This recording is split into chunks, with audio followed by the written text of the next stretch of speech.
You ever feel invisible in your own home? Not because anyone says it out loud, but because no one really looks at you anymore? That's how it started. It was just another Saturday. My husband had his friends over again. Mark, Jordan, Tio. They laughed, ate, joked like they always did. And I did what I always do. Made sure there was food, drinks, clean cups, and space for them to unwind. But that day felt different. I caught a glance. Not long, not obvious, but it lingered. Like it knew something I didn't want to admit. And then another glance. A smile that hovered. Eyes that didn't go back to the TV quick enough. They weren't looking at him. They were looking at me. And for the first time in a long time, I didn't feel like I was disappearing.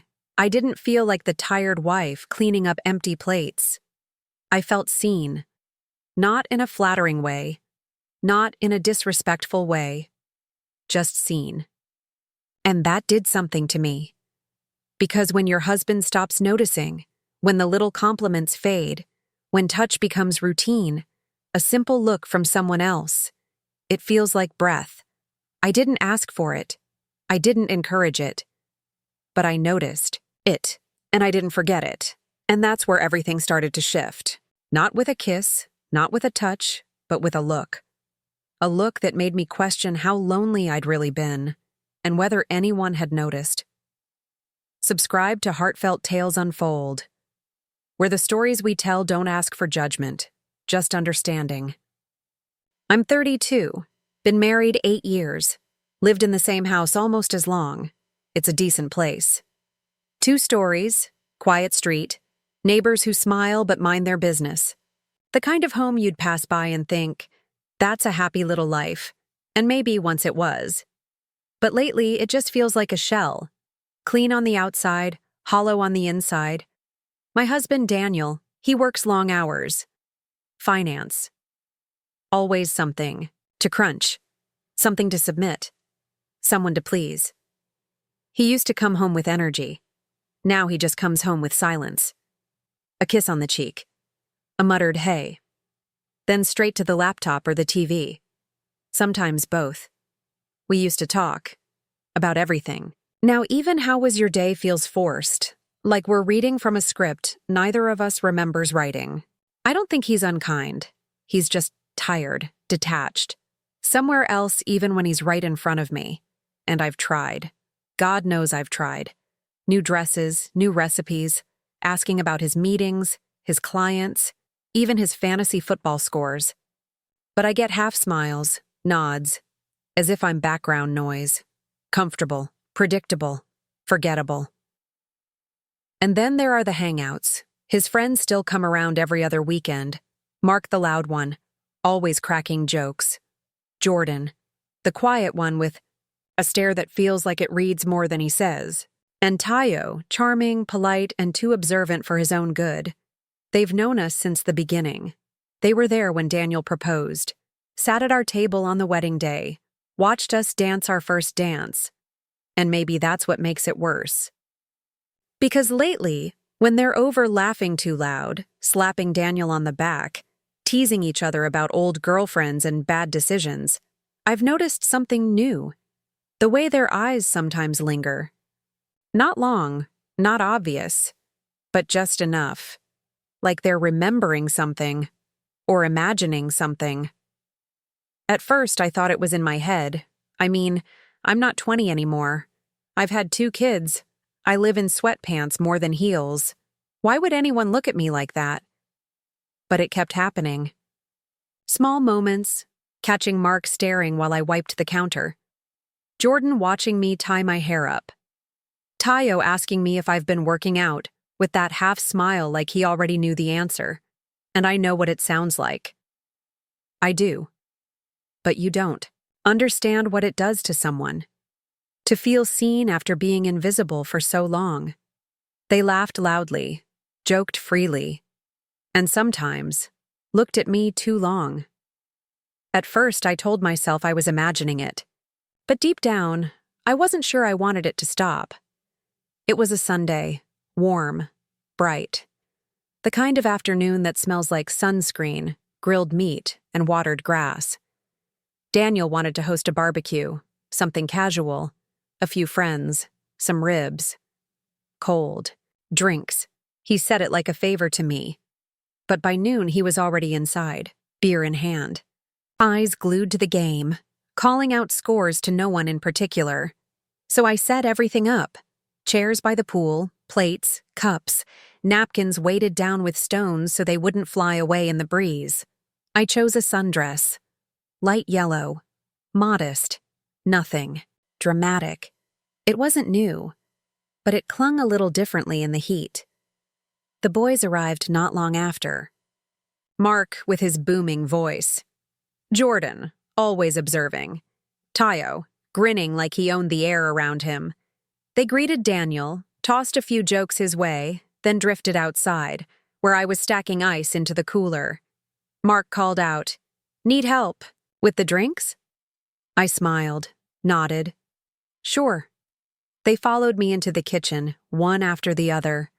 The house felt smaller with them inside, like the air shifted. As I handed Jordan a tray of sodas, I heard it. Low, close. "He's lucky," someone whispered, then a soft laugh behind it. I froze. The words, they weren't crude, they weren't loud, but they sank deep. He's lucky. Lucky to have me? Lucky that I didn't say anything? Lucky they hadn't tried more? I didn't turn around. I didn't ask who said. It didn't scold, didn't smile. I just stood there pretending not to hear it, but I heard it. And the worst part? I didn't hate the way it made me feel. It was harmless. A compliment. That's what I told myself. But as we carried the drinks back outside, and I felt their eyes follow me, not one at a time, but all at once, I knew something had shifted. In them, in me, in the space between us. That line, the one you'll never cross, it doesn't come with warning signs. It comes with whispers, smiles, a dress that fits just right on the wrong day. And from that moment, I couldn't stop wondering, was I still a wife? Or just a secret waiting to happen? That night, I couldn't sleep. The house was quiet. Daniel snored, softly beside me, his back turned as usual. One arm stretched across the bed, but not toward me. Just away. I lay there, staring at the ceiling, hearing those two words over and over again. He's lucky. I don't know why they stuck. It wasn't the first time I'd been complimented, not even the boldest thing I've ever heard. But maybe it was the first time in a long time that it actually landed, like it had somewhere to go. Was it wrong to feel flattered? Was it wrong to want to feel flattered? I turned onto my side, facing Daniel.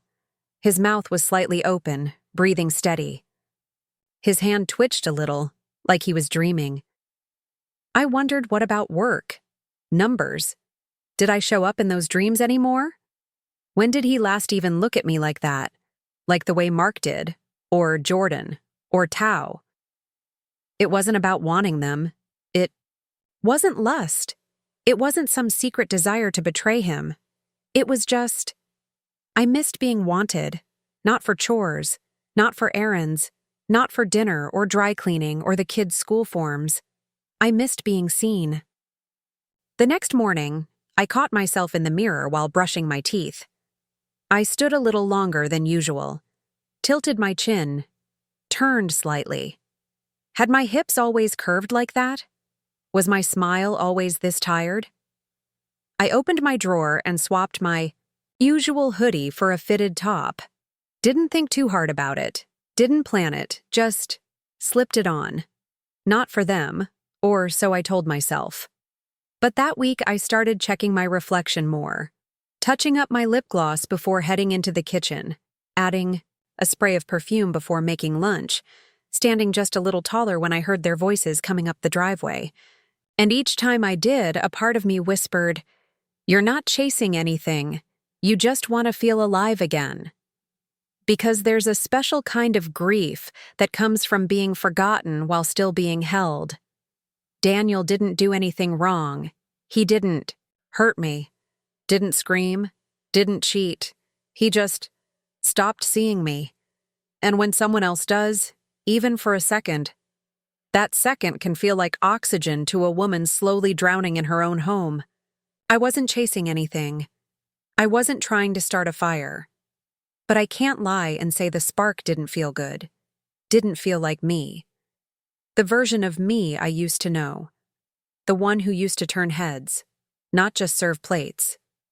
The one who used to laugh, without lowering her voice. The one who used to feel wanted without feeling guilty for it. And I think that's where the real confusion started. Because if being seen feels wrong, why does it feel so much like home? It started small. A ping on my phone late one night. I was lying in bed, Daniel beside me, already asleep, mouth slightly open, remote still in his hand. The TV flickered blue light across the room. I turned over, checked the screen. Instagram, a message request, from Mark. Just 5 words. You looked amazing yesterday. No emoji, no punctuation, just that, my thumb, hovered over the screen. I didn't open it, didn't respond, but I didn't delete it either. I told myself it was harmless, a compliment, again, just words. Just one of his friends, being friendly. But the next day, I found myself checking his profile, wondering if he was thinking of me when he posted that playlist to his story, reading into things I never used to notice. And then came the night Daniel fell asleep on the couch again. The game had ended. He'd snored softly. Half a beer left warm on the table. Mark was still there, sitting in the armchair. The only light was from the TV. I came in to grab a plate. Our eyes met. He didn't flinch, didn't shift, didn't pretend to look away. He held it. And I felt something in me lock up, like a secret tightening its grip. I didn't smile. Didn't frown. I just stood there, letting the silence stretch too long. Then I turned and walked out. Quickly, but my heart didn't slow down for hours. The next hangout, I wore the yellow sundress again. The one from the barbecue. The one I hadn't worn in years until that day. Daniel didn't notice. He kissed me on the cheek, said, "Did we get enough charcoal?" That was it, but they noticed. I felt it the second I stepped outside. The pause, the way Mark's laugh cut short, the way Jordan blinked twice before looking down, the way Tao muttered something and then cleared his throat. Their eyes burned through me, and I hated it.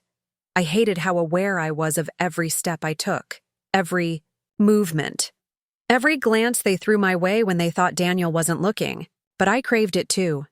I craved it like someone who's been starved craves anything with taste. That night, I couldn't eat much. My stomach was too tight, too full of guilt, and something else I didn't have a name for. I helped clean up, loaded dishes, laughed at the right jokes. But I felt their eyes. I felt the air shift every time I passed by, every time I bent slightly to pick something up. And then, they asked, not with words. No one said it out loud, but in the way Jordan lingered by the sink a second too long, in the way Mark brushed my hand when he passed me the plates, in the way Tao stood at the door a beat later than he needed to. They didn't need to say it. The question was there. Would I? Could I? And for the first time, I didn't know what my answer would be. Daniel had a conference out of town, 2 nights, a hotel booked by his company. He left early Friday morning, with a suitcase, a quick peck on my cheek, and a distracted "I'll call you later." He didn't. That night, the house felt too quiet, too still. I lit a candle, poured a glass of wine, put on a playlist I hadn't listened to in years. Slow, sultry songs that used to make me feel something. And then the knock came. It was Mark, then Jordan, then Tao. Just checking in, they said, smiling, casual, easy. I should have said no. I should have made an excuse. But I didn't. They came in. I poured more wine. We sat on the patio. The same one Daniel never uses. Laughter floated between us. But underneath it, something else hummed. Tension, curiosity, electricity no one wanted to name. The music was low, steady. A song came on, slow, rhythmic, familiar. I stood, half tipsy, half lost, and began to sway. Not for anyone, not for attention, just for myself. But I felt it. Their eyes, they didn't hide it anymore. Didn't glance away. They watched, and I didn't stop dancing. My head tilted back. The night breeze moved through my hair. I laughed softly, almost forgetting where I was or who I was supposed to be. Then, I heard it. If he doesn't see you, why should you be the one waiting? The words slid through the air like a dare. I paused, the wine glass still in my hand, my heart pounding louder than the music.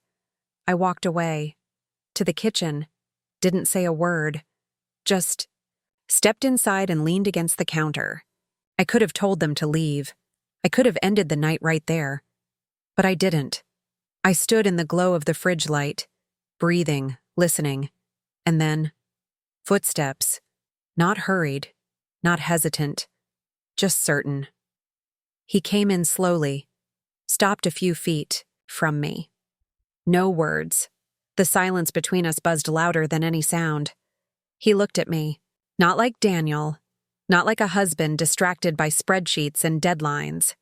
He looked at me like I was something to be remembered. And then, his hand touched my wrist. Soft, warm, intentional. I didn't pull away. For a second, everything slowed. Down. The candlelight flickered. The music faded. Time stood still. Nothing more happened. No kiss. No whispered promises. No betrayal in the physical sense. But in that touch, in that look, something broke. It didn't go further than that, but it went far enough to never forget. After that night, everything looked the same, but nothing felt the same. I cleaned the kitchen like I always did, washed the glasses, wiped the counters, took out the trash. But my hands were trembling. I kept thinking, it was just a touch, nothing more. No one saw. No one knew. So why did it feel like something inside me had unraveled? The next weekend, Daniel invited them over again. Said it without looking up from his phone. Guys are coming by Saturday. You good with that? I nodded. But Saturday came, and I couldn't do it. I stayed upstairs, said I had a headache, turned off the lights in our room, listened to their voices through the floorboards, the laughter, the clinking of bottles, the scrape of chairs against the patio. I couldn't face them. Any of them. Not Mark, not Jordan, not Teo, especially not the one who touched my wrist like he was trying to remember what warmth felt like. I thought hiding would help.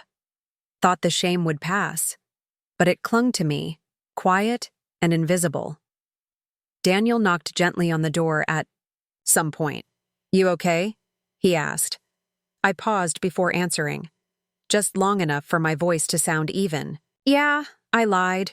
Just tired. He didn't press. But after that, something in him shifted too.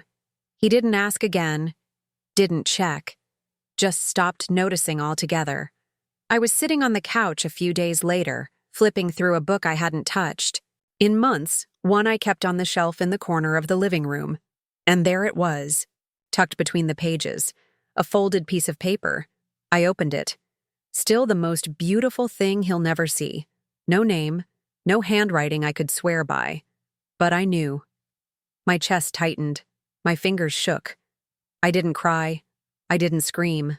I just walked to the sink, lit a match, and held the edge of the note to the flame. Watched it curl, darken, disappear. But the word stayed, not on the paper, not in the room, inside me. Daniel never found out, never asked, but he became colder, more distant, like something between us had died and neither of us wanted to look at, the body. He stopped touching me, stopped kissing me goodnight, stopped asking if I was okay, and I stopped volunteering the truth. I thought nothing happened, but everything changed. It wasn't about them. It never really was. It was about what I became. When I stopped being seen, when I stopped being touched with intention, when words stopped feeling warm, when my presence became routine, like a lamp in the corner, always there, always on, but no one really noticing the light. I used to think affairs happened in hotel rooms, behind closed doors, with lipstick stains and lies, but now, I know they happen in glances, in unspoken thoughts, in the space between what you say and what you really feel. I didn't cheat. Not in the way people define it, but something in me wandered. Not because I was reckless, not because I wanted to hurt anyone, but because I was hungry. Hungry for something I couldn't name. Connection. Touch. A moment that reminded me I still mattered. I started asking myself questions I wasn't ready to answer. What is a marriage supposed to feel like after 8 years? Is this it? Quiet dinners? Separate screens? I love you said more out of habit than heat. Is this how people slip away? Not with shouting, not with slammed doors. Just silence? We're taught to fear betrayal of the body, but no one warns you about the betrayal of forgetting, of being forgotten, the ache of emotional infidelity. It lingers. It stains. It's the kind of ache you can't confess because there's nothing to confess. No evidence, just memories of being looked at like you were something worth pausing for. And I kept asking myself, what kind of woman does that make me? What does it say about me that I wanted to be wanted? I didn't want a new life. I didn't want someone else's last name. I didn't want a scandal. I just wanted to feel like I still existed, like I could still stop time for someone, even if just for a second. I wanted to be desired, but I didn't want to be disposable. And maybe that's the hardest part, realizing that even though you stayed, some part of you still left. Have you ever crossed a line? Not because you were cruel, but because you were empty? Not out of desire, but out of absence? When something in you felt so forgotten, so untouched, that even a flicker of attention felt like rescue. I didn't set out to betray anyone. I didn't wake up wanting to hurt him. But the truth is, sometimes you don't run toward someone else. You just stop trying to hold together the space between you and the person who stopped noticing. Would I have stopped it if someone had seen me first, touched my hand differently, said my name like it mattered? Would I take it back if I knew the ache wouldn't go away just because I stayed quiet? I don't know, but I do know this. If you've ever felt that ache, the one you can't name, the kind that hides in your chest when everyone thinks you're fine, drop your truth in the comments. No judgment, no shame. Just release it. And if the story stirred something in you, if it made you remember a version of yourself you thought was long gone, subscribe to Heartfelt Tales Unfold. The next one might feel even closer to home. Every day I fold laundry in silence. His shirt is still here. The one with the faint smell of cedar and aftershave. I haven't had the courage to throw it away. My husband still smiles at me, just not with his eyes. And my daughter? She draws pictures of families, little stick figures holding hands. But in every drawing, there's always one standing just outside the circle. That's me. Some people break vows with their bodies. I broke mine with my silence. I stayed, but not all of me did. May you never ache to be seen by eyes that do not love you.